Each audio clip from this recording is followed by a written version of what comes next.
Hello friends, कैसे हैं आप सब। आई होप कि आप सब अच्छे होंगे। तो फ्रेंड्स, आज हम बनाने जा रहे हैं चना दाल की पूरी।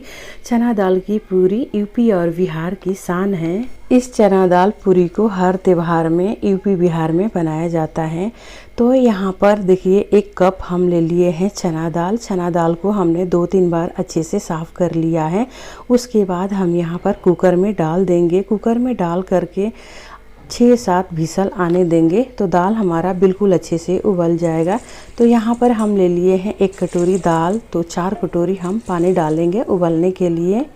और साथ ही साथ यहाँ पर आधा छोटा चम्मच हल्दी पाउडर और 1 चम्मच नमक डाल देंगे। और डाल करके यहाँ पर हम कुकर का ढक्कन बंद कर देंगे। कुकर का ढक्कन बंद करके मतलब 6 से 7 विसल आने देंगे तो दाल अच्छे से उबल जाएगा। इस चना दाल पूरी बनाने के लिए ना आप चाहें तो 4 से 5 घंटा दाल को भिगो करके भी रख सकते हैं। लेकिन मैंने क्या किया ना, शॉर्टकट तरीका अपनाया है। फटाफट से कुकर में दाल को डाल दिया और ये देखिए 6-7 विसल में दाल बिल्कुल अच्छे से उबल करके तैयार हो गया है। आज रामनवमी का मतलब आखिरी दिन है, तो हमारे यहाँ ना यूपी बिहार में ये दाल पूरी बनाई जाती है। तो इसीलिए मैंने सोचा चलो आज हम भी दाल पूरी चने दाल से बना लेते हैं और आप सभी के साथ हमारा रेसिपी भी शूट हो जाएगा और आप सभी के साथ हम शेयर भी कर देंगे। तो यहाँ पर देखिए दाल ना अच्छे से उबल गया है। अभी मैंने हाथ से ना फोड़ के दिखाया, बिल्कुल अच्छे से फूट रहा है। और उसके बाद यहाँ पर हम थाली में निकाल करके रख देते हैं ठंडा होने के लिए।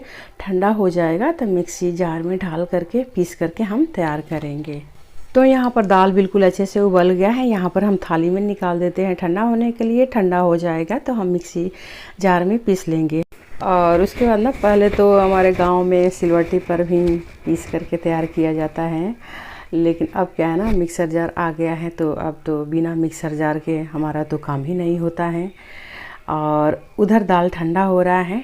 यहाँ पर हम छोटी सी मतलब तसली में हम दूध चढ़ा देते हैं खीर बनाने के लिए साथ ही साथ। और चावल को मैंने धो करके 10 मिनट के लिए रख दिया था फूलने के लिए। और यहाँ पर हम आधा चावल को इस तरह से मुट्ठी में भर करके तोड़ लेंगे।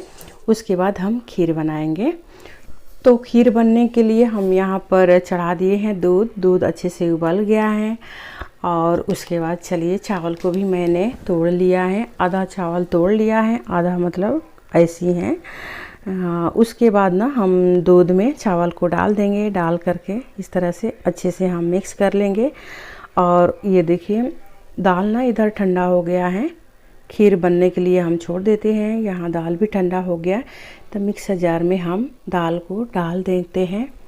और साथ ही साथ ना क्या है, मैंने ले लिया है अदरक, मिर्ची और भुना हुआ जीरा। आप चाहें तो अदरक और मिर्ची भुना हुआ जीरा को पहले पीस करके तब दाल को डालिए।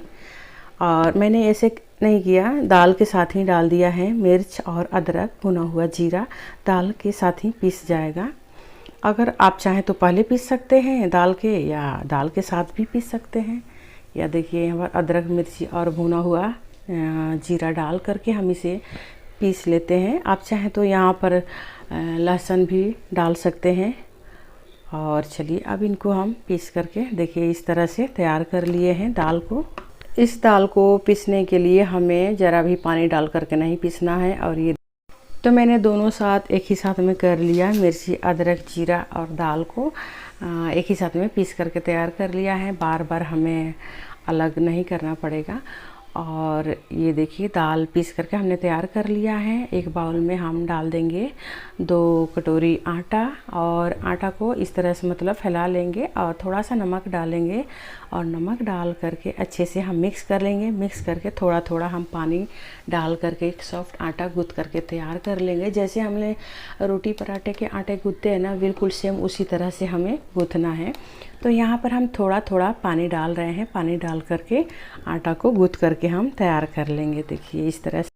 तो आटा को हम यहाँ पर सॉफ्ट आटा गूँथ करके लगा लिया है, तो इसे हमें रखने की ज़रूरत नहीं है। चलिए फटाफट से लोई बनाते हैं। लोई बना करके पूड़ियाँ बनाना शुरू करते हैं। और यहाँ देखिए मेरा खीर भी साथ ही साथ इधर बन करके तैयार हो गया है। तो हम इसमें थोड़ा चीनी डाल देते हैं। चीनी डाल करके हम अच्छे से मिक्स कर लेंगे। तो आज राम नवमी का दिन है, तो हमारे यहाँ खीर और पूड़ी बनाई जाती है, तो इसीलिए हम भी बना रहे हैं खीर पूड़ी। तो और इसके बाद ना यहाँ देखिए खीर बन के तैयार हो गया है। तो साथ ही साथ हम कुछ यहाँ पर ड्राई फ्रूट डाल देते हैं अपनी मनपसंद के, जैसे काजू बादाम किशमिश हो गया, थोड़ी सी इलायची डाल देंगे और यहाँ पर अच्छे से हम मिक्स कर लेते हैं। तो ये हमारा खीर बन के तैयार हो गया है। और थोड़ा सा यहाँ पर हम केसर के धागे भी डाल देते हैं और डाल करके इसे हम अच्छे से यहाँ पर मिक्स कर लेंगे। तो ये देखिए खीर भी बन के तैयार हो गया है। और यहाँ पर हम खीर को साइड में रख देते हैं और यहाँ हमने कढ़ाई चढ़ा दिया है। कढ़ाई में डाल देते हैं ऑयल गरम होने के लिए फटाफट, क्योंकि पूड़ियाँ तलना है। और यहाँ देखिए आटा भी गूँथ के रेडी है। चना का मैंने पीस करके भी तैयार कर लिया है। तो चलिए यहाँ पर हम मीडियम साइज़ के लोई तोड़ लेते हैं। इस तरह से हाथ में थोड़ा सा आटा लगा लेंगे, लगा करके कटोरी का शेप दे देंगे इस तरह से। और ये जो है ना चम्मच की सहायता से दाल जो पीस करके रखे थे उसका हम मसाला इस तरह से भर लेंगे। भर करके पूड़ी बना करके तैयार कर लेंगे।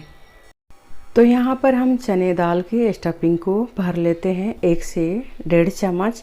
और इस तरह से चारों तरफ से मुंह को हम तो उंगली की सहायता से इस तरह से हम चारों तरफ से घुमा घुमा करके मुंह को हम बंद कर देंगे और हल्का सा हम दबा देंगे और आटा छिड़क लेंगे चकले के ऊपर। तो यहाँ पर हथेलियों की मदद से थोड़ा सा हम चौड़ा कर लेंगे। उसके बाद आटा थोड़ा छिड़क लेंगे और हल्के हाथ से बेलन से इस तरह से हम दबा करके हल्का सा बेल लेंगे। देखिए इस तरह से बस इतना ही बेलना है, ज़्यादा हमें पतला नहीं करना है, नहीं तो पूड़ी फटने लगेगी। और यहाँ पर हम कढ़ाई में ऑयल डाल दिए हैं। ऑयल भी गर्म हो गया है। तो तेल गरम हो गया है अच्छे से। और उसके बाद गैस का फ्लेम हम यहाँ पर मीडियम कर दिए हैं। मीडियम करके हम पूड़ी को डाल देंगे और डाल करके दोनों साइड से हम यहाँ पर देखिए इस तरह से क्रिस्पी होने तक सेक लेंगे। ज़्यादा हाई फ्लेम पर हम इन पूड़ियों को नहीं तलेंगे, क्योंकि ऊपर ऊपर पक जाएगा, नीचे कच्चे रह जाएंगे। इसीलिए हमें गैस का फ्लेम मीडियम करके ही तलना है। और एक पूड़ी हमारा तल के तैयार हो गया है। हम यहाँ पर दूसरा पूड़ी भी इसी तरह से डाल करके तल लेंगे। तो सारी पूड़ी हम इसी तरह से फ्राई कर लेंगे। और ये भी ध्यान रखना है कि गैस का फ्लेम हमें लो करके ही फ्राई करना है। तो यहाँ पर हम दाल पूरी को इस तरह से फ्राई कर लेंगे। थोड़ी सी मतलब ना हार्ड लगेगा, लेकिन रख देने के बाद ना बस 2-4-5 मिनट में ना सॉफ्ट हो जाती है, मतलब नरम हो जाती है ये पूड़ी। तो यहाँ पर देखिए सारे पूड़ी हमने दाल पूड़ी बना करके इस तरह से तैयार कर लिया है। आप चाहें तो इस पूड़ी को सब्ज़ी के साथ खाइए, चाहे ऐसे भी खाइए या खीर के साथ खाइए, जैसे आपकी मर्ज़ी वैसे आप इस पूड़ी को खा सकते हैं। बहुत ही टेस्टी लगता है। तो यहाँ पर इतने सारे हमने पूड़ी बना करके तैयार कर लिया है। आज है राम नवमी का मतलब लास्ट दिन। तो लास्ट दिन के दिन यहाँ पर हम पूड़ी को फ्राई कर लेते हैं और साथ में खीर भी बना है।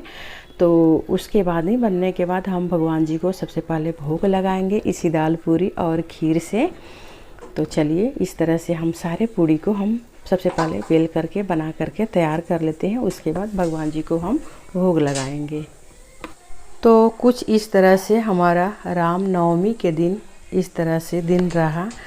तो यहाँ पर फटाफट से हम सारी पूड़ियाँ बेल करके बना करके तैयार कर लेते हैं। फिर उसके बाद चलिए भोग लगाते हैं भगवान जी को।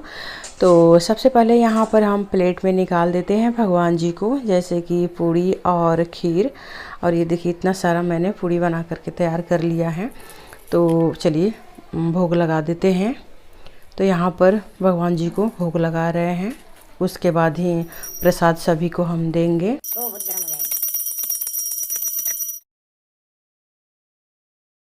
तो पूजा पाठ हो जाने के बाद यहाँ पर हम लोग प्रसाद ग्रहण कर रहे हैं। बहुत ही टेस्टी बना है खीर और पूड़ी। और यहाँ पर बिकी भी खा रहा है, बहुत ही टेस्टी लग रहा है।